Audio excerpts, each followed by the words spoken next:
tuza kandi utekereze neza, amahirwe meza aragutegereje gusa. Inzira igana ku nzozi zawe zubatswe n'akazi gakomeye uri gukora uyu munsi, ndetse no kwihangana uri kugira umunsi ku munsi, kubera ko bifata igihe kugira ngo umwana atangire kugenda ashikamye. Kumenya gutegereza no kwihangana ni ingirakamaro mu mibereho yacu, ni ipfundo rya byose mu mibereho yacu. Kwihangana ni ukubaka urukuta rw'intsinzi. Na Bibiliya ihamya ko dukwiye kwihangana. Uwihangana aruta intwari, kandi utegeka umutima we aruta utsinda umudugudu. Imigani ibice 16:32. Twe gucogora gukora neza, kuko igihe n'igisohora tuzasarura nitutagwa isari. Abagalati ibice 6:9. Mwicishe bugufi rwose mufite ubugwaneza bwose no kwihangana, mwihanganira mu rukundo. Abefeso ibice 4:2. Ubuzima bushimishije ntibishobora kuba hatabayeho umwijima mwinshi, kandi ijambo umunezero ryatakaza ubusobanuro bwaryo niba ridahuye n'ububabaro. Ni byiza cyane gufata ibintu nk'uko bizaba, hamwe ndetse no kwihangana. Agahinda gatanga ubujyakuzimu, ibyishimo bitanga uburebure. Agahinda gatanga imizi, ibyishimo bigatanga amashami. Ibyishimo ni nk'igiti kijya mu kirere, kandi agahinda ni nk'imizi imanuka mu nda y'isi. Byombi birakenewe, kandi uko igiti kigenda kijya hejuru niko kijya kure icyarimwe, niko kandi kigenda kigira umubyimba kiba kinini cyane. Niko n'ubuzima bumeze, kandi tugomba kubyakira.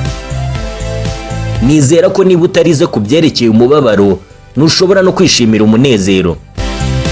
Umuntu wese afite akababaro ke rwihishwa isi itazi, kandi akenshi umuntu ufite umubabaro yitwa umunyagasuzuguro, kubera ko umubabaro watumye nta cyiza abona, bigatuma ahora adatuje. Abandi bakamwita umuntu uhora ameze nk'uwanyagiwe, ndetse n'andi mazina. Reka bakwite gutyo, kuko nicyo gihe cyawe urimo wisakuza cyangwa ushake kuburana ugaragaza ko atari kuteye. Nicyo gihe. Ikindi gihe kizaza, bitewe n'igihe urimo, ubusobanuro buzitanga ntacyo uvuze.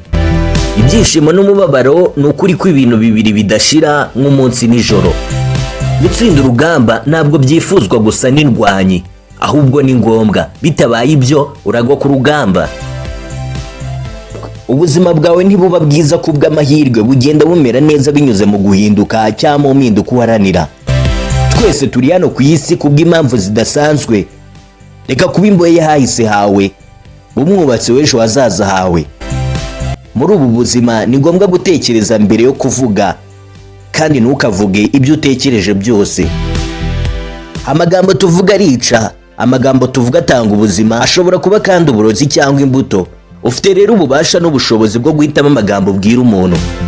Ntabwo dufite imbaraga zo gukora umukororombya cyangwa gukora ibindi bitangaza, ariko dufite imbaraga zo guhumugisha abantu kubw'amagambo yacu tuvuga, twitwaje muri twe imbaraga zo guhindura isi neza.